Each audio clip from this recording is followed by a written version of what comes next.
여섯 번째 고발은 교회의 속성에 대한 무지입니다. 하나님은 오직 하나의 종교기관만 가지고 계십니다. 그것은 교회입니다.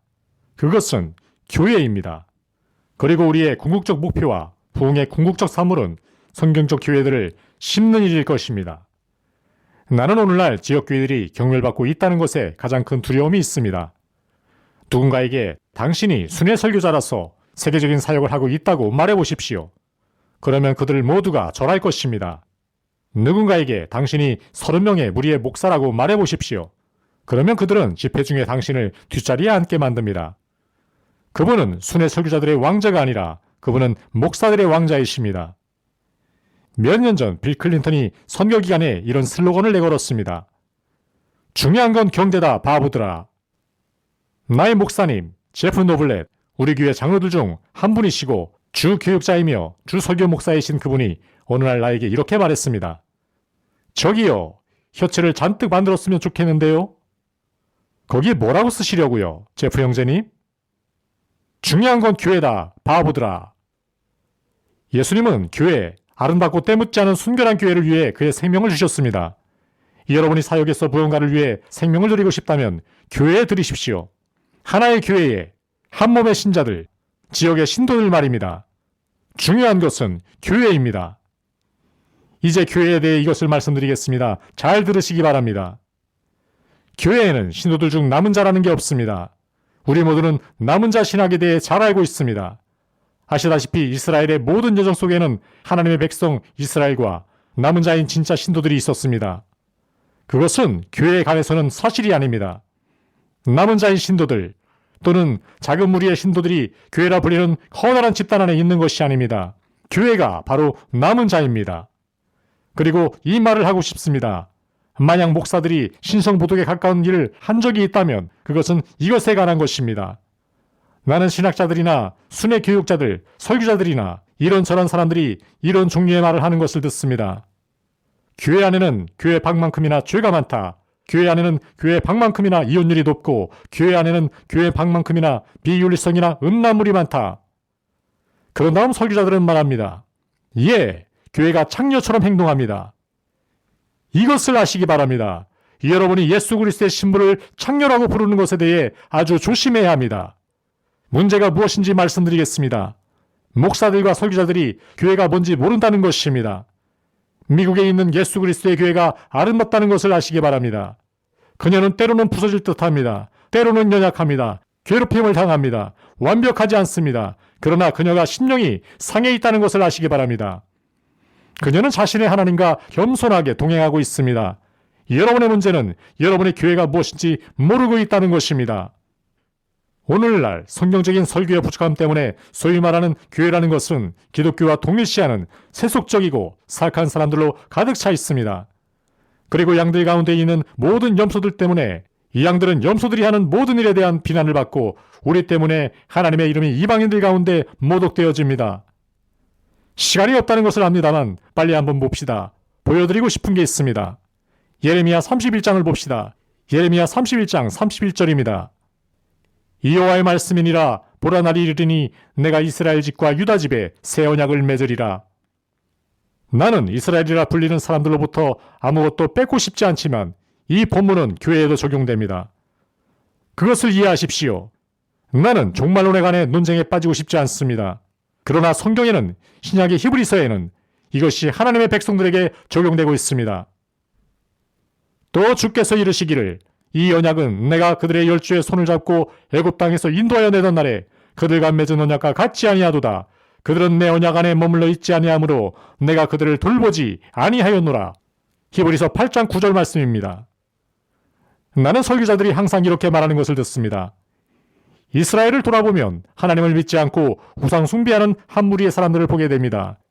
그리고 그 중에는 극소수의 진짜 신도들인 남은 자가 있었습니다. 그것은 사실입니다. 그러나 그것을 신약교회에 적용시키지는 마십시오. 왜냐하면 그분이 뭔가 새로운 일을 하겠다라고 말하셨기 때문입니다. 또 주께서 이르시기를 이 언약은 내가 그들의 열주의 손을 잡고 애굽 땅에서 인도하여 내던 날에 그들과 맺은 언약과 같지 아니하도다. 그들은 내 언약 안에 머물러 있지 아니하므로 내가 그들을 돌보지 아니하였노라. 또 주께서 이르시되 그날 후에 내가 이스라엘 집과 맺을 언약은 이것이니 내 법을 그들의 생각에 두고 그들의 마음에 이것을 기록하리라. 나는 그들에게 하나님이 되고 그들은 내게 백성이 되리라. 당신이 정말로 회심했다면 그분이 당신에게 율법이 적힌 돌판을 주기만 한 것이 아닙니다. 그분은 초자연적으로 중생의 교리를 통해 그 율법들을 당신의 마음에 써놓으셨습니다. 그리고 그분이 그렇게 하셨기 때문에 나는 그들에게 하나님이 되고 그들은 내게 백성이 되리라. 그리고 뭐라고 써있는지 보십시오. 또 각각 자기 나라 사람과 각각 자기 형제를 가르쳐 이르기를 주를 알라 하지 아니할 것은 그들이 작은 자로부터 큰 자까지 다 나를 알미라. 내가 그들의 불의를 긍휼히 여기고 그들의 죄를 다시 기억하지 아니하리라 하셨느니라. 다시 말하지만 중생의 교리 말입니다. 하나님은 지난 2000년 동안 이 새 일을 하고 계십니다. 미국에는 교회가 많지 않습니다. 잘 가꾸어진 잔디 위에 지어진 정말 멋진 벽돌 건물들이 많이 있을 뿐입니다. 누가 자신이 교회에 속해 있고 그리스도인이라고 말한다고 해서 그 사람이 그런 것은 아닙니다. 그분이 뭐라고 하시는지 보십시오. 그들은 서로를 가르칠 필요조차 없을 것입니다. 그렇다고 해서 선생들과 설교자들이 없어질 것이라는 뜻은 아닙니다. 그러나 그들 모두들 가운데에는 하나님을 아는 뛰어난 지식, 특히 그들의 죄가 용서받은 사실에 대한 지식이 있을 것입니다. 빨리 넘어갑시다. 32장을 보십시오. 예레미야 32장 38절입니다. 그들은 내 백성이 되겠고 나는 그들의 하나님이 될 것이며. 그분은 나는 그렇게 되길 소망한다. 어쩌면 운이 좋으면 만약 나와 같이 일할 전도자들을 충분히 구할 수 있다면 어쩌면 이게 제대로 될 수도 있을 것이다 라고 말씀하지 않으십니다. 그분은 말씀하십니다. 나는 나를 위한 한 백성, 내가 내 아들에게 줄 한 백성을 이끌어낼 것이다. 그리고 또 그분은 말씀하십니다. 그들은 내 백성이 되겠고 나는 그들의 하나님이 될 것이며. 39절을 보십시오. 내가 그들에게 한 마음과 한 길을 주어. 자, 나에게 화내지 마십시오. 적어도 지금 화내고 있는 것보다는 더 화내지 마십시오. 그러지 말고 내 말을 들어보십시오. 70년대와 80년대와 모든 예수 행진들과 모든 사람들이 울고불고 하면서 교회는 너무 분열되었다. 교회는 하나가 아니다 라고 하는데, 친애하는 친구 여러분들, 이것을 말해드리죠. 만약 교회가 하나가 아니라면 어디엔가 아버지 하나님께서 그 아들을 위해 듣지 않으신 기도가 있습니다. 그리고 이 새 언약의 약속은 습격당했습니다. 그러므로 여러분들의 초점을 조금 다시 맞춰드리죠. 나는 여러분들에게 교회는 하나라고 말씀드리고 싶습니다. 그녀는 항상 하나였습니다. 당신은 비행기 안에 앉아있을 때, 아니면 슈퍼마켓에서 당신이 알지도 못하는 어떤 일을 만났을 때, 당신이 신내교도이거나 매너파교도이거나 이것이든 저것이든 간에 진정한 복음주의자이자 진정한 그리스도인으로서 그 사람과 몇 번도 얘기하지 않았는데, 아, 그 사람 신자구나, 살아있는 신자다 라는 것을 발견했던 적이 있었습니까? 그렇다면 그 순간 당신은 그를 위해 당신의 생명을 내어줄 수도 있을 것입니다. 그를 위해 당신의 생명도 내어줄 것입니다. 내가 기억하기로 한 번은 우리가 페루의 디파르멘토 아르조나스에 있었는데, 그때는 산데로 루미노소의 시대였고 그곳에 한창 대전이 있던 때였습니다. 우리는 검은 방수포를 덮은 곡물 트럭 위에 타고 22시간을 달리다가 자정쯤 되어서 그 방수포를 벗겼는데 그 트럭은 멈추었고 우리는 정글 속으로 뛰어내렸습니다. 우리는 그날 밤을 정글의 주변에서 보내고 이네이오 탐블릭이라는 곳을 향해 걸어갔습니다. 다음날 반쯤 갔을 때 우리는 어둠 속에서 길을 잃었고, 그래서 나와 나의 친한 친구 파코는 기도하고 있었습니다. 오 하나님, 우리에게 어디로 가야 할지 알려주십시오. 우리는 길을 잃었습니다. 만약 여기가 테러리스트들이 점령하고 있는 지역이라면 군인들조차 거기로 들어가려 하지 않을 것입니다. 우리는 부르짖었습니다. 오 하나님, 우리에게 가야 할 방향을 알려주시옵소서, 도와주시옵소서. 우리는 종소리를 들었습니다. 그리고 누군가 말하는 소리를 들었습니다. 처음에는 이상한 대화라고 생각했습니다. 그런데 그것은 당나귀를 데리고 밭에서 돌아오고 있는 한 소년이 당나귀에게 말하고 있는 것이라는 것을 깨달았습니다. 그래서 우리는 그 소년의 뒤로 가서 그를 따라갔습니다. 그러다가 우리는 한 마을, 오두막집과 어둠의 진흙집들이 있는 조그마한 마을 주변에 다다랐습니다. 파코, 내가 말했습니다. 알겠지만 만약 테러리스트들이 이 마을을 점령하고 있다면 우리는 죽었네. 맞아. 하지만 어디라도 가긴 가야지. 그래서 우리는 내려가서 어둠 속에서 술에 취해 있는 한 남자에게로 다가가서 남미어로 이렇게 말했습니다. 여기 형제들이 있습니까? 왜냐하면 산간지방에서는 그게 무슨 뜻인지 누구나 다 알기 때문입니다. 그것은 진실한 그리스도인을 의미합니다. 그리고 그는 남미어로 저기 사는 할머니라고 대답했습니다. 그래서 거기로 갔습니다. 거기에는 한 늙은 나사렛 여자가 있었고 나는 문을 두드렸습니다. 나는 기독교 목사입니다. 제발 도와주십시오. 라고 말했습니다.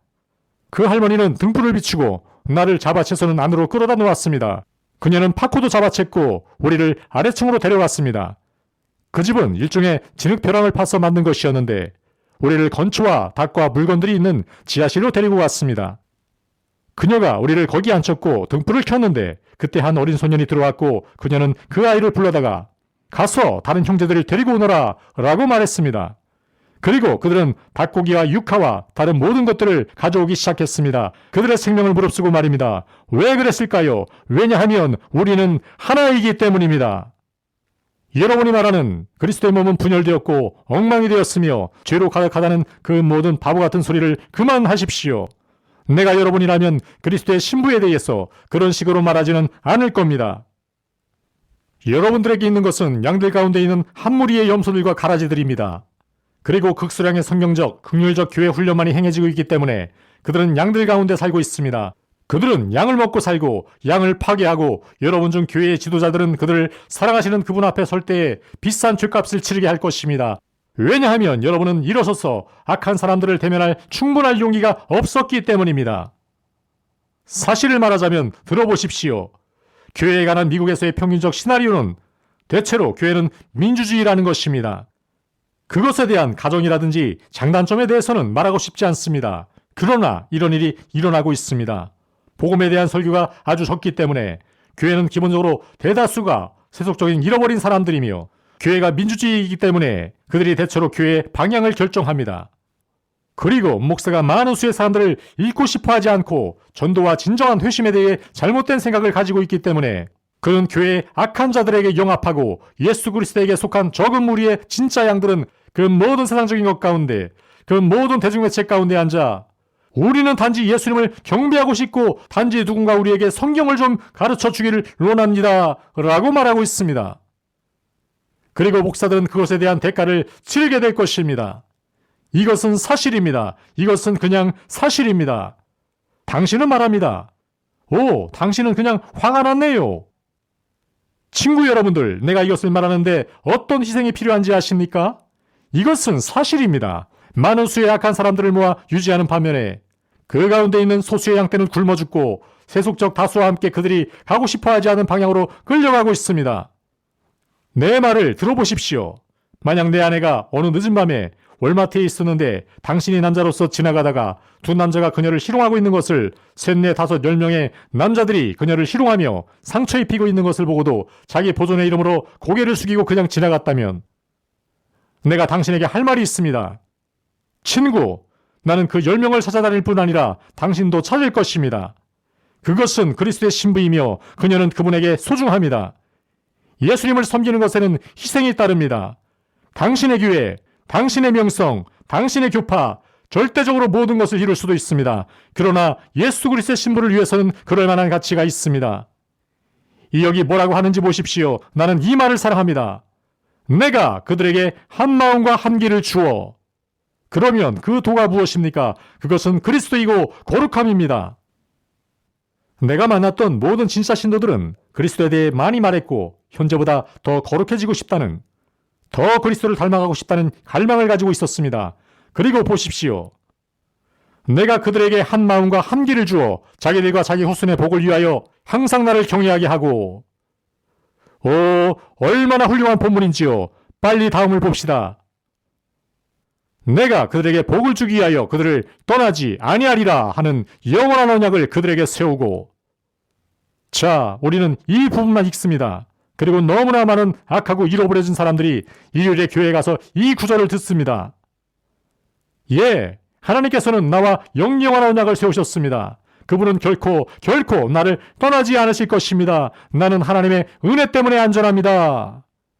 그러나 그들은 다음 부분을 읽는 데는 실패합니다. 그리고 뭐라고 써 있는가 보십시오.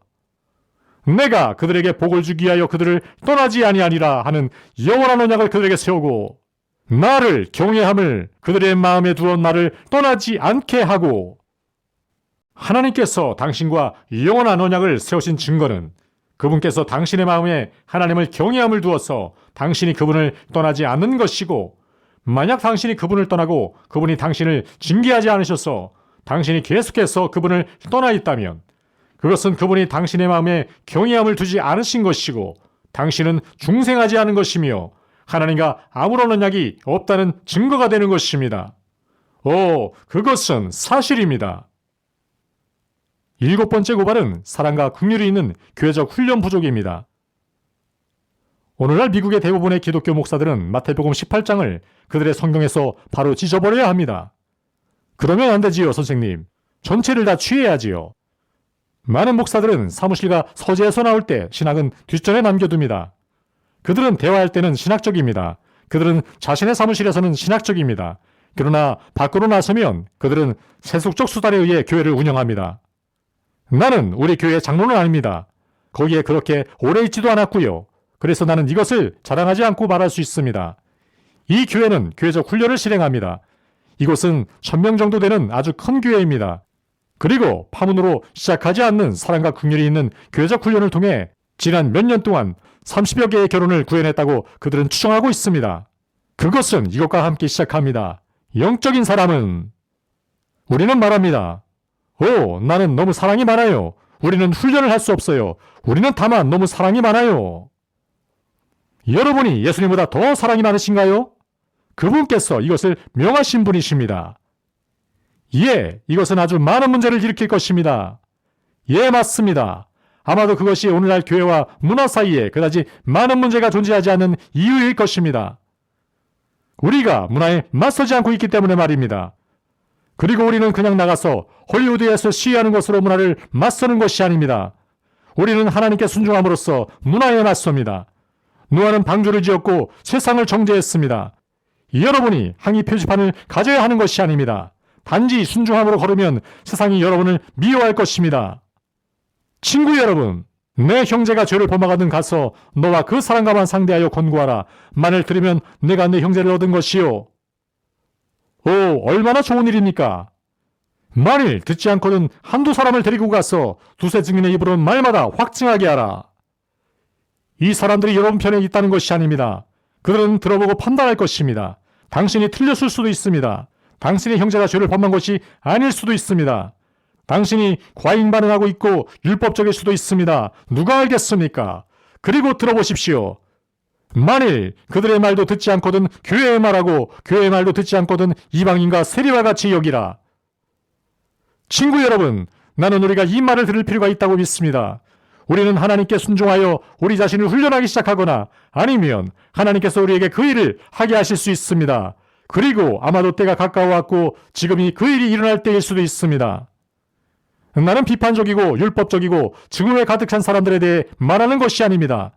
그런 사람들은 충분히 많이 있습니다. 나는 이것이 게임이 아니라는 것을 알기 때문에 자신의 삶을 내어놓을 정도로 충분히 사랑이 있는 사람, 한 무리의 장로들, 지도자들에 관해서 말하는 것입니다. 이것은 우리가 단지 이 세상에서의 삶만을 위해서 하는 것이 아닙니다. 영원히 위험에 처해 있습니다. 영혼의 구원이. 이 모든 기독교 서점들을 보십시오. 웨슬리와 휘필드 등등과 청교도파와 종교개혁의 시대의 오래된 책들을 보십시오. 그 대부분의 책들은 복음이 무엇인가, 어떻게 그것을 설교할 것인가, 어떻게 사람을 그리스도께로 인도할 것인가, 어떻게 진정한 회심을 분별하는가, 어떻게 영혼의 의사가 될 것인가 하는 것들을 다루었습니다. 우리는 이 문제에 관해서 로마 가톨릭에 참여했습니다. 로마 가톨릭. 아기가 세례를 받습니다. 아기가 그리스도인입니다. 아기는 로마 가톨릭에 속했습니다. 결코 회심을 다루지 않습니다. 다만 그들을 교회에 유지하기 위해 모든 종류의 세상적 수단들을 창조합니다. 기독교도 같은 일을 했습니다. 25분은 아주 웃긴 얘기들이고 5분 후에 그들을 끌어당기는 그런 30분의 설교 후에 2, 3분 동안 상담을 하고 그들과 함께 약간의 기도를 합니다. 그들과 약간의 상담을 한 후 그들이 구원받았다고 선언합니다. 그리고 나머지 날들을 그들을 훈련하는 데 보내고 왜 그들이 잘하지 않는지 의아해합니다. 나는 1대1 개인 제자도의 가치를 믿는다는 것을 여러분에게 말씀드리고 싶습니다. 그러나 친구 여러분, 교회는 그것, 모든 책들과 모든 다른 것들과 함께 우리가 지금 1대1 개인 제자도라고 알고 있는 그것 없이도 1000년 또는 더 오랫동안 잘해왔습니다. 이것에 대해 생각해 보시기 바랍니다. 1대1 제자도는 70년대 후반부터 지금까지 거대하게 되었습니다. 무엇 때문에요? 앞문으로 들어오는 사람들만큼 뒷문으로 많은 사람들이 나가고 있고, 그런 일이 발생하고 있는 이유가 우리가 사람들을 제자화하고 있지 않아서라는 생각에서입니다. 아닙니다. 그런 일이 일어나는 이유는 사람들이 회심이 되지 않고 있어서이고, 당신이 그들을 제자화하든 안 하든 간에 그분의 양들은 그분의 음성을 듣고 그분을 따르기 때문입니다. 지금 우리는 제자화를 해야 합니다. 그러나 그것이 그들이 떠나는 이유가 아닙니다. 그들은 우리에게 속해 있지 않았기 때문에 우리를 떠나갔습니다. 그리고 그들은 한 번도 진정한 복음을 들어본 적이 없고 아무도 그들의 영혼을 다루지 않았기 때문에 우리에게 속할 기회가 거의 없었습니다. 그래서 우리는 염소들을 제자화하는데 많은 돈을 쓰면서 그들이 양이 되기를 기대하고 있습니다. 여러분은 염소를 양이 되도록 가르칠 수 없습니다. 염소는 권능의 하나님의 성령의 초자연적인 역사에 의해서만 양이 됩니다. 다음으로 교회적 훈련에 관한 것입니다. 나는 그들이 교회적 훈련을 실천하고 있었기 때문에 내가 교회적 훈련, 이것을 심각하게 여기는 장로들과 다른 구성원들의 빈틈없는 돌봄 아래 있을 필요가 있었기 때문에 내 가족들을 이 교회로 옮겼습니다. 나는 내 아이들이 만약 그들이 언젠가 회심한다면, 그들은 지금은 다 아주 조그마합니다. 그러나 만약 그들이 입교하거나 또는 믿음의 고백을 한 다음에 빗나간다면 내 아이들은 교회로 데려와질 것이라는 것을 나는 알기 원합니다. 만약 그들의 영혼의 구원을 위해서 필요하다면 말이죠. 여기에 있는 여러분의 일부는 만약 목사가 여러분에게 다가가서 솔직히 말해서 내가 당신의 아이에 대해서 기도해 왔는데 걔들이 회심이 안 된 것 같아 두렵습니다 라고 말한다면 굉장히 화를 낼 것입니다. 오, 하나님을 찬양합시다. 여기 하나님의 사람이 있습니다 라고 말하는 대신에 여러분은 너무 화가 나서 그 목사를 쫓아낼 무리를 모을 것입니다. 8번째 고발은 분리에 대한 침묵입니다. 거룩에 대한 진지한 가르침의 공백이 있습니다. 나의 친구 여러분, 거룩에 관한 일반적인 가르침에는 모두가 동의합니다. 거룩해집시다. 우리는 더 거룩해질 필요가 있습니다. 거룩함에 대한 집회를 합시다. 그러나 그것이 무엇을 의미하는지에 대해 특정해지면 그때가 모든 것이 혼란에 빠지는 때입니다. 모든 사람으로 더불어 화평함과, 히브리서의 저자는 우리에게 말합니다. 거룩함을 따르라. 이것이 없이는 아무도 주를 보지 못하리라. 이것을 믿는 사람이 있습니까? 여러분은 말합니다. 포령제, 나는 행위를 가르친다고 너무나 자주 비난받아왔습니다. 내 말을 들어보십시오. 들어보세요. 다시 말하지만 이것은 중생과 하나님의 섭리로 돌아갑니다. 만약 하나님께서 어떤 사람을 정말로 회심시키면 가르침과 축복과 권고와 훈련을 통해 그분은 그 사람 안에서 계속해서 일하실 것입니다. 그분은 자신이 시작하신 일이 끝나는 것을 보실 것입니다. 그리고 그것이 그 저자가 이렇게 말하는 이유입니다. 성화가 없이는, 거룩함이 없이는 아무도 주를 보지 못하리라. 왜냐고요? 만약 거룩함 가운데 성장이 없다면 하나님이 여러분의 삶 속에서 일하시고 계시지 않기 때문입니다. 만약 여러분의 삶 속에 하나님이 일하시지 않고 있다면 그것은 여러분이 자녀가 아니기 때문입니다. 야곱과에서의 차이를 보십시오. 내가 야곱은 사랑하였고 에서는 미워하였다. 그러나 하나님은 두 사람 모두에게 그의 모든 약속들을 성취하셨습니다. 야곱은 축복받았습니다. 에서도 축복받았습니다. 어떻게 하나님께서 에서를 향한 자신의 심판과 진노와 야곱을 향한 자신의 사랑을 나타내셨습니까? 어떻게 하셨는지 말씀드리죠. 그는 에서가 자기 마음대로 살도록 내버려 두셨습니다. 훈련에 대한 일도 없고 신령함에 대한 일도 없고 아무것도 없었습니다. 그러나 그분은 야곱을 그의 삶 속에 거의 매일 죽을 만큼 치셨습니다. 우리를 거룩함으로 데려오시기 위한 사랑의 훈련, 하나님의 바로 잡으심입니다. 자, 이것에 대해 아주 많은 가르침이 있습니다. 그러나 이것만 말하겠습니다. 그러므로 형제들아, 내가 하나님의 모든 자비하심으로 너희를 권하노니 너희 몸을 하나님이 기뻐하시는 거룩한 산제물로 드리라. 이는 너희가 드릴 영적 예배니라. 로마서 12장 1절입니다. 그리고 나서 2절로 갑시다. 너희 몸. 왜 그는 몸이라고 말하고 있습니까? 나는 이 모든 초형성을 피하기 위해서라고 생각합니다. 이에 대해 누군가 이렇게 말하겠죠. 글쎄요, 나는 예수님께 내 마음을 드렸고 당신은 표지를 보고 책을 판단해서는 안 됩니다. 거기에 대해 나는 이렇게 말할 겁니다. 글쎄요, 사실을 말하자면 표지를 보고 책을 판단할 수 있습니다.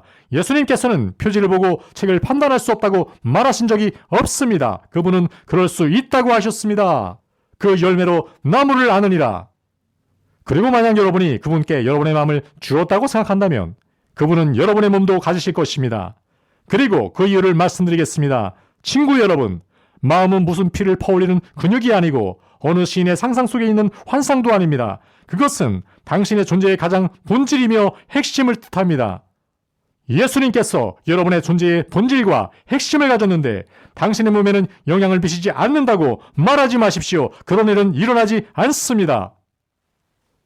그러면 우리가 무엇을 해야 합니까?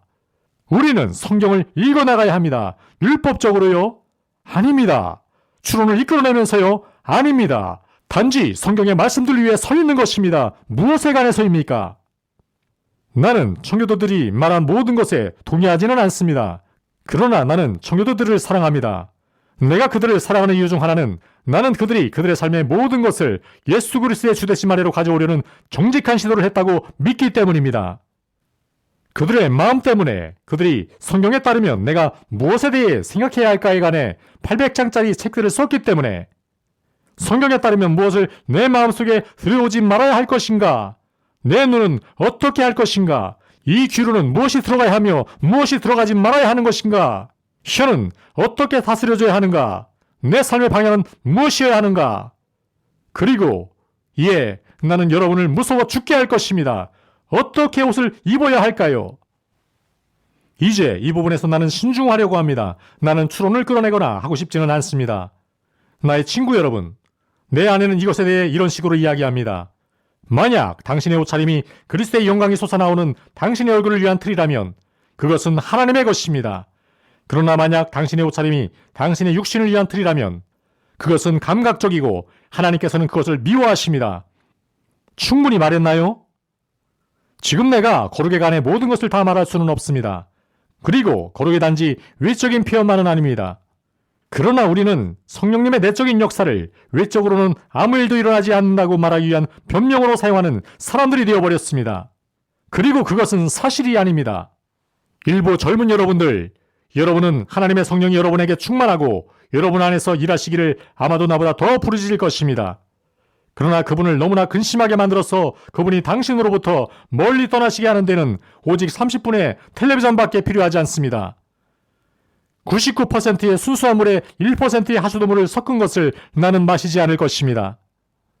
한 번은 내가 아주 고심하고 있었는데 레오나르도 레베닐이 나의 가장 친구 하나와 이야기하고 있었습니다. 레오나르도 형제님, 젊은 친구 폴 형제가 아주 고심하고 있습니다. 그래서 그는 소책자 하나를 보내왔습니다. 나는 아직도 그 소책자를 가지고 있습니다. 나는 결코 그것과 떨어지지 않을 것입니다. 다른 사람은 해도 되지만 당신은 하면 안 된다. 내가 모든 것에 반드시 다 동의하는 것은 아닙니다. 젊은이들이여, 내 말을 들어보십시오. 나는 쇼핑센터에 가지 않습니다. 내가 여러분보다 더 거룩해서 그런 것이 아닙니다. 내가 누구인지 나는 알고 있기 때문입니다. 9번째 고발은 심리학과 사회학이 가정에 관한 성경 말씀을 대체에 따른 것입니다. 심리학과 사회학이 가정에 관한 성경 말씀을 대체하였습니다. 친애하는 친구 여러분, 목사님들, 지도자들은 이것에 대해 생각해 보십시오. 우리의 교회는 더 잘 말하자면 우리의 주일 아침 예배는 너무 거칠해적입니다. 아름다운 예배가 있었고 설교가 잘 되었고 사람들이 감동받은 것처럼 보인다고 해서 그것이 증거는 아닙니다. 증거가 무엇인지 말씀드리죠. 가정, 결혼, 가족입니다. 사사기 17장 6절. 그때에는 이스라엘에 왕이 없었으므로 사람마다 자기 소견에 옳은 대로 행하였더라. 나는 사람들과 대화하면 내가 모든 종류의 사람들과 대화하기 때문에 독실한 아이들을 길러낸 독실한 사람을 찾고 가서 그 사람에게 달라붙습니다. 그러나 대부분의 경우에 내가 무엇을 알아내는지 아십니까? 내가 교회에서 대하는 사람들은 모두 아줌마들이나 하는 허탄한 이야기들과 사회학과 이것저것과 다른 모든 것들과 자기들이 보기에 좋은 것들 뿐이고 한 구절의 성경 구절도 주지 못합니다. 그러나 가끔씩 나는 자신의 가정을 성경 말씀대로 꾸려나가려는 남자와 여자를 찾게 되는데 그 차이는 압도적입니다.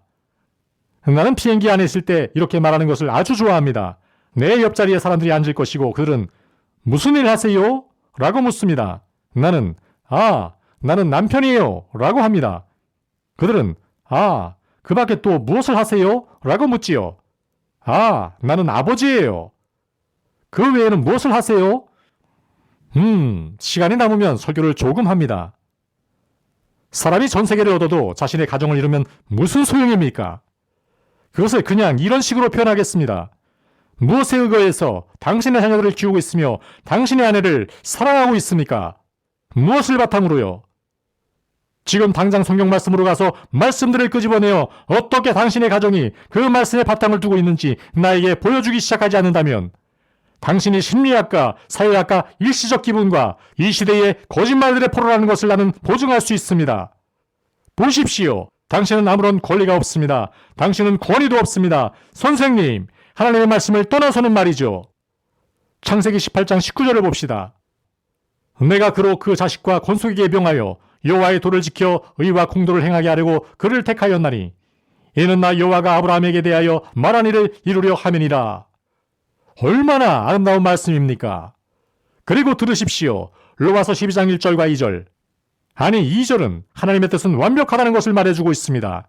그래서 만약 당신이 하나님의 사람으로서 나는 나의 사역을 위해서 내 가정을 희생하고 있습니다 라는 생각을 가지게 된다면 내가 말하겠는데 당신은 뻔뻔스러운 거짓말쟁이입니다. 당신은 당신이 세우려고 하는 작은 왕국을 위해서 당신의 가정을 희생하고 있습니다.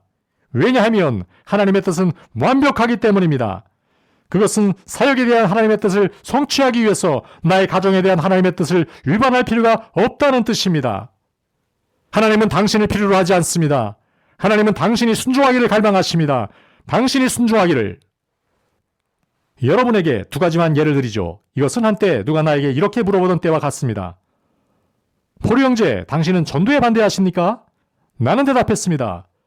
그렇기도 하고 아니기도 합니다. 나는 성경적인 전도는 반대하지 않습니다. 그러나 나는 당신이 하고 있는 방식에는 반대합니다. 당신은 주일학교와 중고등부에 반대하십니까? 그렇기도 하고 아니기도 합니다. 내가 여러분께 무언가 설명해 드리겠습니다. 자, 여러분 중 일부에게는 내가 충분치 않을 것이고 다른 일부에게는 내가 너무 지나칠 것입니다. 나는 우리에게 무엇이 잘못되었는지 지적하기 위해서 이 두 가지만 사용하기 원합니다. 주일학교입니다.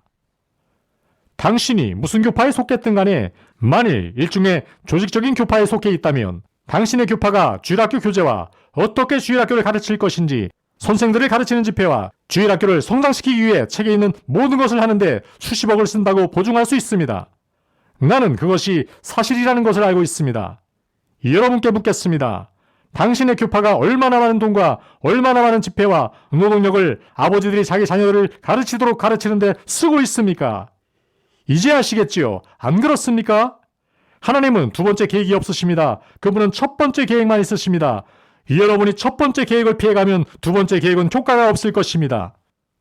지금 나는 아이들이 그룹으로 모여서 교리 문답을 받거나 가르침을 받거나 하지 말아야 한다는 말이 아닙니다. 그러나 만약 그것이 가정에서의 아버지의 사역을 대체한다는 암시를 주기 시작한다면 그것들을 산산조각내 버려야 합니다. 내가 하는 말을 이해하겠습니까? 단지 그 조그만 경우 하나를 보십시오. 모든 것을 주일학교를 위해서, 모든 것을 주일학교를 위해서. 그러나 이 나라 전체에서 사람들에게 어떻게 그들의 자녀를 가르칠지를 가르치기 위한 집회는 거의 없습니다. 그리고 주일학교 교사들이 여러분의 아이를 훈련시킬 권위가 없기 때문에 대부분 주일학교는 오락에 지나지 않습니다. 그리고 만약 그들에게 권위가 있다 해도 그들은 훈련의 가치를 믿지 않기 때문에 그렇게 하지 않을 것입니다. 그것은 단지 하나의 작은 예일 뿐입니다. 중고등부를 봅시다. 누군가는 이렇게 말하겠죠.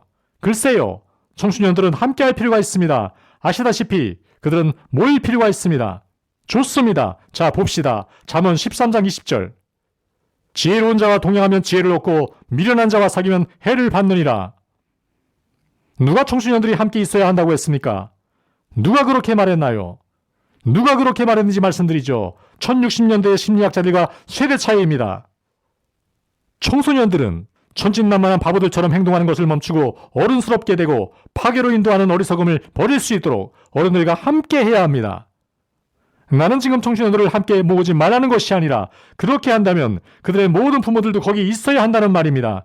그러면 여러분은 말합니다. 그럼 우리 교회에 나오는 부모 잃은 청소년들은 어떻게 합니까? 글쎄요. 그들이 지금 무엇을 보고 있나요? 부모 잃은 청소년들은 교회의 기독교 청소년들에게로 와서 자기 자신의 집에서 보는 것과 거의 똑같은 것을 봅니다. 부모도 없고 애들이 애들을 가르치고 아니면 머리에 무스를 바른 약간 더 나이 든 아이가 당신의 애들을 가르칩니다. 그러나 만약 부모 잃은 아이가 당신의 교회로 와서 거기서 아이들을 본다면 그들의 부모와 총체적으로 사랑의 놀라운 관계를 가지는 청소년들을 본다면 어떨까요? 그들은 와, 이런 것은 전에는 본 적이 없다. 그의 아빠 좀 봐라. 그는 그의 아빠를 사랑하는구나. 이것 좀 봐라. 그러니까 이게 기독교 정신이라는 건가? 라고 말할 것입니다. 보십시오. 친구 여러분. 나는 의사는 아닙니다. 그러나 어떤 사람이 나에게 이마에 피를 흘리면서 와서 포령제, 나는 다 다녀봤습니다. 아무도 나의 문제를 진단해주지 못합니다. 라고 말한다면 나는 이렇게 말합니다. 글쎄요. 나는 의사는 아니지만 당신을 24시간 동안 따라다녀 보겠습니다. 그리고 시계가 정각이 될 때마다 만약 1시가 되면 그가 벽돌로 자기 이마를 한 번 치고 2시가 되면 벽돌로 자기 이마를 2번 치고 12시가 되면 벽돌로 자기를 12번 치는 것을 내가 알아냈다고 합시다. 24시간 동안 기록을 하면서 조심스럽고 주의 깊게 이것을 관찰한 후에 나는 그에게 가서 말합니다.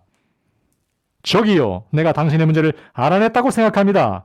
나는 의사는 아니지만 당신의 문제를 알아냈다고 생각합니다. 교회요, 우리가 그 정도로 측은합니다. 왜 우리 아이들이 그런 일을 하느냐고요? 왜 모든 것이? 그것은 한 늙은 성도분과 같은데 그에게 누가 한 번은 물어봤습니다. 그는 그의 10대 아들이 젊은 아가씨와 함께 어떤 조용한 장소에 가는 것을 허락하지 않았는데 그들이 물었습니다. 당신은 당신의 아들을 못 믿습니까?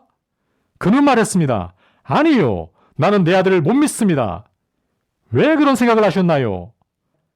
나는 그의 아버지도 그의 아내가 아닌 다른 여자와 함께 단둘이 있게 놔두지 않을 겁니다. 내가 아이보다 훨씬 더 이룰 수 있는 것이 많은데도요. 나는 넘치는 호르몬이 있는 10대보다 나의 의지력을 더 잘 통제할 수 있습니다. 그러니까 무엇이 내가 그렇게 할 거라는 생각을 하게 합니까?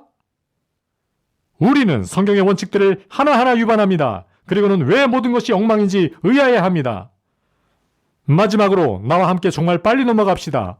내가 정말 빨리라고 얘기할 때 무슨 비유 같은 걸 말하고 있다는 것을 여러분은 아실 겁니다. 디모데전서로 갑시다. 나는 2달 전에 우리의 그것을 뭐라고 불러야 되는지 더 이상 모르겠는데 공화정, 민주주의, 국가, 나는 더 이상 모르겠습니다. 사회주의적 상태, 그것에 대한 그 모든 끔찍한 일에 대해 듣고 있었고 거기에 앉아서 듣고 있을 때 나는 너무나 마음이 부담이 되었고 그래서 하나님께 이렇게 말했습니다. 오 하나님, 내가 무엇을 할 수 있습니까? 나는 지금 당장이라도 주님, 진심으로 내 안에 있는 모든 걸 걸고 불 속에라도 뛰어들겠습니다. 그렇게 하겠습니다. 돌진하는 코뿔소가 있다면 내가 그 앞으로 뛰어들겠습니다. 다만 내게 무엇을 해야 하는지 말씀해 주십시오. 내가 워싱턴에 가서 그냥 백악관 앞에 서서 그들이 나를 감옥에 집어넣을 때까지 설교를 하기 원하십니까? 나는 그리스도인들에게와 교회와 이 모든 곳에서만 설교하는 것에 지쳤습니다. 하나님, 제발 이 나라가 지옥으로 가고 있습니다. 제발 나를 던져주십시오. 내가 무엇을 하기 원하십니까? 나를 그들에게 던지시옵소서. 디모데전서 4장 1절입니다. 그러나 성령이 밝히 말씀하시기를 후일에 어떤 사람들이 믿음에서 떠나 미혹하는 영과 귀신의 가르침을 따르리라 하셨으니, 바울은 기본적으로 젊은 디모데에게 문화 속의 모든 지옥이 풀려나서 모든 것이 그냥 미친 듯이 돌아가고 사람들은 짐승과 같이 될 것이라고 말하고 있습니다. 나는 몇 달 전에 콘레도 운베이와 함께 있었고 그가 설교하는 것을 들었습니다. 사람들은 그를 아프리카의 스펄전이라고 부르는데 그 말이 맞습니다. 만약 그의 설교를 들을 기회가 있다면 들으십시오. 그는 내가 세상에서 제일 좋아하는 설교자들 중 한 사람입니다. 그리고 그가 이렇게 말했습니다. 아프리카에서 우리는 더 이상 짐승들을 두려워하지 않는다. 우리는 짐승들로부터 도망치지 않는다. 우리는 사람을 두려워하고 사람으로부터 도망친다. 그는 물론 타락에 관해서 말하고 있었습니다. 그러나 그는 여기서 이렇게 말했습니다. 세상이 곧 분리될 것이다. 디모데야. 이제 그가 또 무슨 말을 합니까? 6절입니다. 내가 이것으로 형제를 깨우치면 그리스도 예수의 좋은 일꾼이 되어 믿음의 말씀과 내가 따르는 좋은 교훈으로 양육을 받으리라. 그리고 바로 여기 이 본문이 나에게 그냥 풀어지기 시작했습니다. 세상은 정신을 잃었습니다. 모든 일이 일어날 것입니다. 이것은 섭리 아래에 있습니다. 그러나 내 말을 들으십시오. 모든 지옥이 풀려나는 가운데에서, 배교의 가운데에서, 핍박의 가운데에서 여러분의 반응은 이러해야 합니다. 여러분이 해야 할 일은 이것입니다. 계속해서 믿음의 말씀으로 양육을 받으십시오. 우리는 언제나 나가서 무엇인가 하고 싶어 합니다. 우리는 무엇인가 바로잡고 싶어 합니다. 하나님께서는 연단된 날선 검과 같은 사람을 찾고 계십니다. 무엇보다도 아들아, 믿음의 말씀과 내가 따르는 좋은 교훈으로 양육을 받으라. 이 내가 따르는이라는 말씀은 매우 중요합니다. 이것은 우리에게 단순한 지적 성경 공부가 결코 하나님께서 자신의 사람들을 위해 가지고 계신 목적을 성취하지 못할 것이라는 것을 보여준다고 생각합니다. 그들은 그것에 순종해야 합니다. 그들은 따르기 시작해야 합니다. 당신은 당신이 배우는 그 교훈을 따를 때까지는 교훈을 제대로 배울 수 없습니다. 그런 다음 그는 이렇게 말합니다. 망령되고 허탄한 신화를 버리고. 친구 여러분, 여러분에게 할 말이 있습니다. 이 모든 눈에 보이는 교회 일들, 많은 교회 성장에 대한 일들, 모든 문화에 대한 민감함, 그러나 성경에 대한 민감함은 창밖으로 던져버리는 것. 이것은 단지 한때의 어린아이들이 그들의 삶에 하나님의 능력이 없이 교회 놀이를 하기 원하는 것일 뿐입니다. 그리고 나는 그 말을 고수합니다. 그것은 다윗이 사울의 갑옷에 맞추려고 하는 것보다도 못합니다. 갖다 버리십시오. 육신의 팔을 더 신뢰하면 할수록 당신은 하나님의 능력을 더욱더 적게 보게 될 것입니다. 그는 이렇게 말합니다. 경건에 이르도록 내 자신을 연단하라. 하나님의 사람, 당신은 부흥을 원합니다. 나도 그렇습니다. 그러나 우리는 전신갑주가 필요합니다. 만약 능력의 검들이, 만약 강력한 불타는 파이프와 검들과 무기들이 싸움을 위해 하늘로부터 우리에게 내려진다면 우리는 그러한 무기들을 잘 쓰고 잘 다루며 잘 연단된 인격으로 그것들을 가지고 싸울 수 있는 잘 조정된 사람이어야 합니다. 우리는 신령함을 위해 우리 자신을 훈련해야 합니다. 젊은이여, 자신이 기도하도록 훈련하십시오. 여러분이 창세기부터 요한계시록까지 여러 번 계속해서 반복해서 체계적으로 읽는 것을 훈련하십시오. 말하는 것에 대해 자신을 훈련하십시오. 여러분이 교제하는 사람들에 대해 자신을 훈련하십시오. 언제 잠자리에 들고 언제 일어날지에 대해 자신을 훈련하십시오. 이것은 전쟁입니다. 자신을 훈련하십시오. 젊은이 여러분, 내가 여러분에게 이것은 말할 수 있습니다. 당신이 무슨 예가 아니라면 여러분이 태어난 그 시대에 태어났기 때문에 만약 당신이 30세 미만 아니면 40세 미만이라면 아마도 당신은 한 번도 일할 수 있었던 적이 없었기 때문에 훈련이 부족할 것입니다. 당신은 한 번도 먹을 것을 위해서 일할 필요가 없었고 당신의 아버지가 당신이 뼈가 빠지도록 일하게 만든 적이 없었을 것입니다. 많은 것을 성취했고 하나님께 사용되었던 사람들은 사역에서 노력하는 사람들이었습니다. 그것은 힘든 일이며 당신의 모든 것을 희생하게 할 것입니다. 그리고 당신이 늙은 사람이 되었을 때 당신은 깨어져 있겠지만 하나님의 일에는 강하게 되어 있을 것입니다. 성령 충만함을 위해서 당신을 훈련하십시오. 육체의 연단은 약간의 유익이 있으나 경건은 범사에 유익하니 금생과 내생에 약속이 있느니라. 나의 친애하는 친구들이여, 지금 가장 좋은 삶을 사는 게 무슨 소용입니까? 영원히 있는데 말입니다. 여러분이 영광의 하나님 앞에 대리석 홀에 서는 날, 왕들과 이 세상의 가장 위대한 왕들이 나누어지고 구분되고 따로 모아져서 어떤 사람들은 영원한 지옥으로 던져지고 어떤 사람들은 영원히 살아있는 영원한 영광으로 초대됩니다. 올림픽 참가자들이 얼마나 위험이 있습니까? 하지만 잠시 동안일 뿐입니다. 그들은 4살이나 5살 때부터 훈련을 시작합니다. 그들은 22살이 될 때까지 훈련 말고는 아무것도 하지 않습니다. 그들은 걸어놓을 메달을 따르고 9초 동안의 경기를 하고 그것으로 끝입니다. 하물며 당신은 영원한 것들을 위해서 그들과 똑같게라도 할 수 없습니까?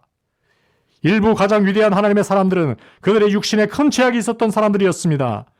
그들의 능력의 제약이 너무나 커서 그들은 한 가지에만 집중해야 했습니다. 그것은 사역이었습니다. 육체의 연단은 약간의 유익이 있으나 이것은 모든 수용의 가치가 있는 믿을 만한 진술입니다. 이를 위하여 우리가 수고하고 힘쓰는 것은 우리의 소망을 살아계신 하나님께 두미니 이것은 소망 없이 단지 산산조각나기 위하여 우리가 아무것도 아닌 것에 쓸데없이 우리의 생명을 주는 무슨 순교와 같은 것이 아닙니다. 우리가 하나님을 섬기면 하나님은 우리를 명예롭게 하실 것입니다. 우리는 우리의 소망을 거기에 두고 있고 그것이 우리에게 힘을 줍니다. 힘을. 이 삶은 안개와도 같습니다. 나는 47살인데 그제는 21살이었습니다. 그것이 다 어디로 갔습니까? 이 삶은 안개입니다. 여러분이 힘 있을 동안에 설교하십시오. 나는 그분의 섭리 안에서 젊을 때 내 삶을 안데스 산지와 페루의 정글에서 내가 지금은 더 이상 행할 힘이 없는 일을 하면서 보냈다는 것에 대해 하나님을 찬양합니다. 당신이 아직 젊을 때, 아직 당신에게 힘이 있을 때 당신의 모든 힘을 다해 노력하십시오. 여러분의 그 모든 바보 같은 비디오 게임들을 여러분의 발로 밟아 부숴버리십시오. 텔레비전을 창문 밖으로 던져버리십시오.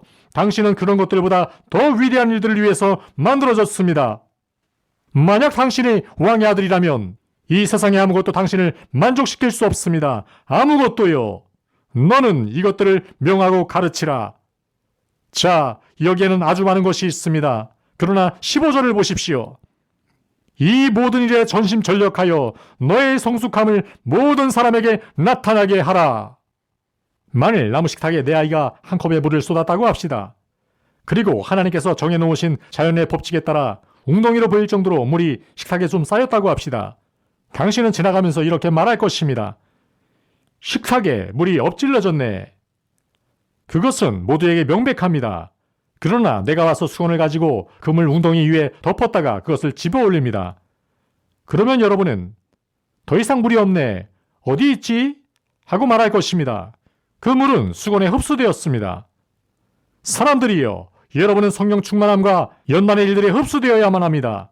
여러분, 내가 간청합니다. 내 말을 들으십시오. 이것은 정말 중요합니다. 여러분은 심부름꾼이 아닙니다. 여러분은 여러분의 날들을 세속적 교인들의 콧물이라 닦으면서 보내서는 안 됩니다. 당신의 공부방으로 들어가십시오. 쭉 들이키십시오. 하나님을 아는 지식에 너무나 흡수가 되어서 사람들이 그가 어디에 있지? 그는 동네에 중요한 사람이었는데, 그는 모든 사람에게 친구가 되어주고 아주 품위 있는 사람이었는데 그 사람은 어디에 있지? 라고 말하도록 하십시오. 그는 이런 일들에 흡수되어 있습니다.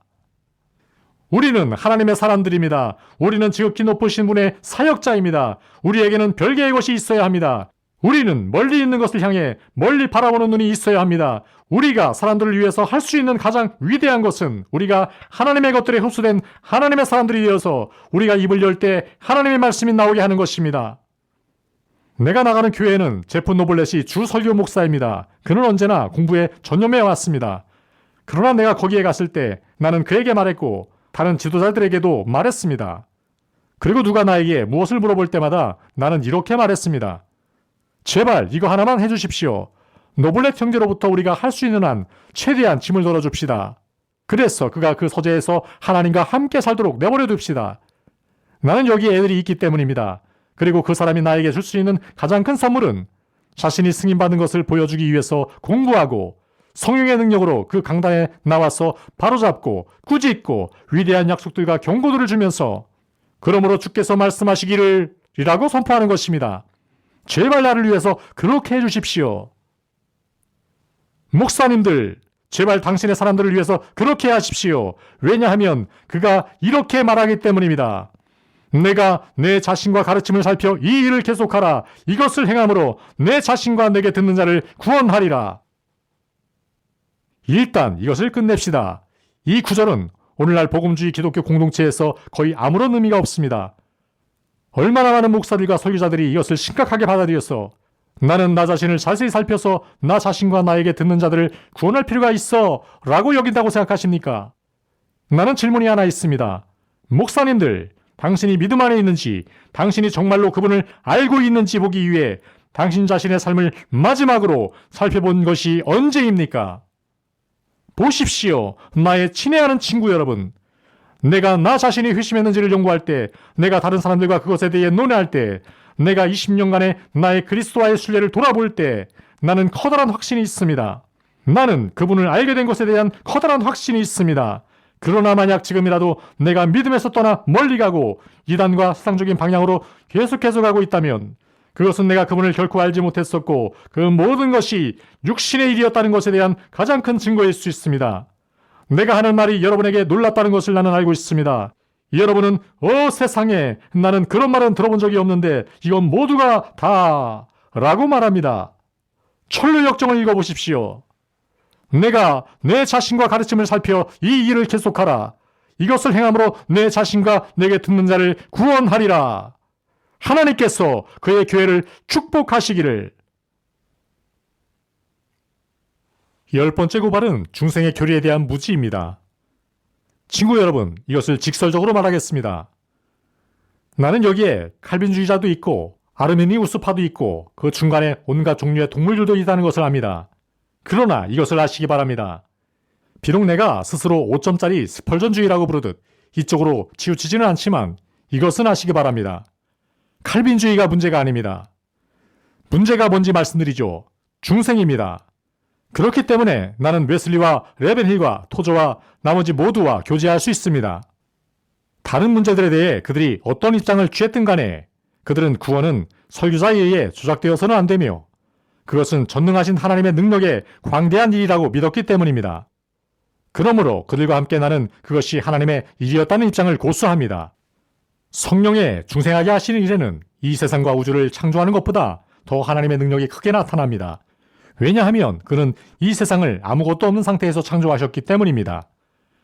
그러나 그는 타락한 인간으로부터 사람을 재창조하십니다. 그것은 우리 구세주가 죽음에서 부활하는 것과 같습니다. 여러분이 설교자라면 설교하는 데는 선생들도 있고 설교자들도 있고 해설자들도 있고 이것도 있고 저것도 있는데 그들 모두가 다 교회의 건강을 위해 매우 필요하다는 것을 나는 이해합니다. 그러나 이것은 이해하셔야 합니다. 캠벨 몰걸처럼 그분이 그 위험 있는 강대상으로 설교하러 올라갈 때 이렇게 스스로 인용하셨다고 들었습니다. 도살장으로 끌려가는 양처럼 털 깎는 자들 앞에 양같이. 그는 광대하신 중생시키는 성령의 나타남 없이는 그가 하는 모든 말이 죽은 것이라는 것을 알았습니다. 성령께서 생명을 주시는 분이시며 그런 의미에서 선포하는 우리 모두는 선지자로서 선포해야 합니다. 그게 무슨 뜻이냐고요? 우리는 항상 말합니다.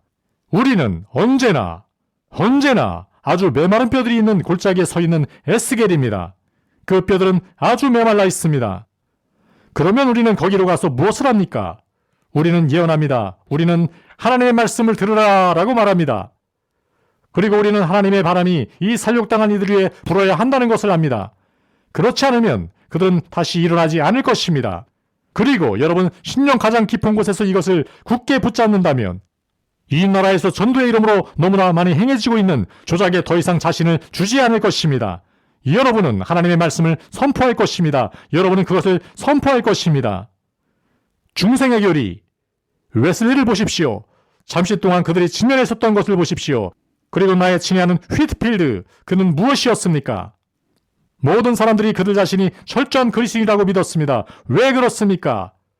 그들은 유아 세례를 받았고요. 언약으로 인도되었습니다. 그들은 확증되었습니다.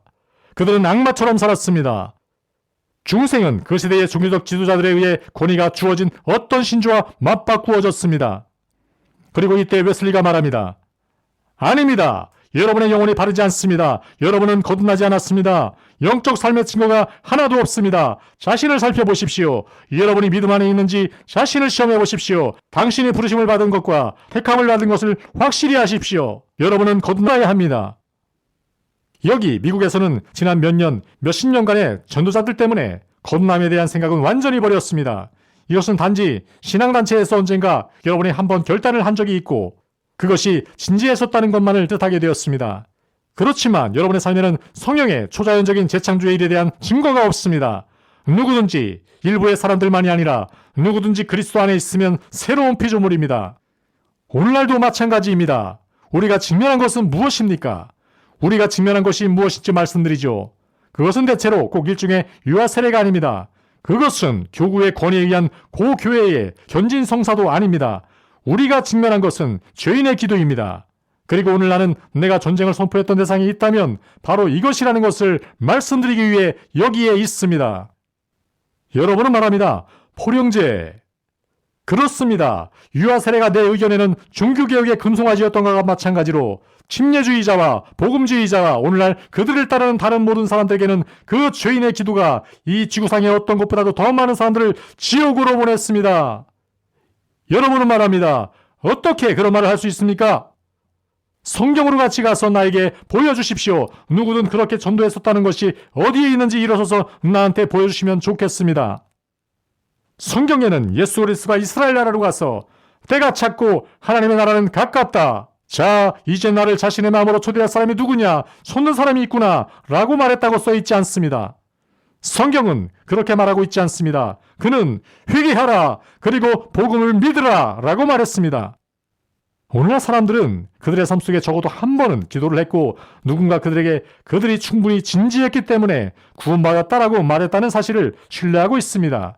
그래서 그들의 구원에 대해서 당신이 그들에게 구원받았습니까? 라고 물으면 그들은 그럼요. 나는 지금 예수님을 바라보고 있고 나에게 거듭났음의 확신을 주는 강력한 증거가 있기 때문에 나는 구원받았습니다. 라고 말하지 않습니다. 그들은 이렇게 말합니다. 내 삶 가운데 나는 한 번 기도한 적이 있습니다. 그리고 그들은 마귀처럼 삽니다.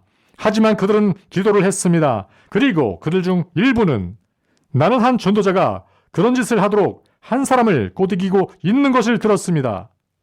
마침내 그 사람은 너무 불편하게 느낀 나머지 이렇게 말했습니다.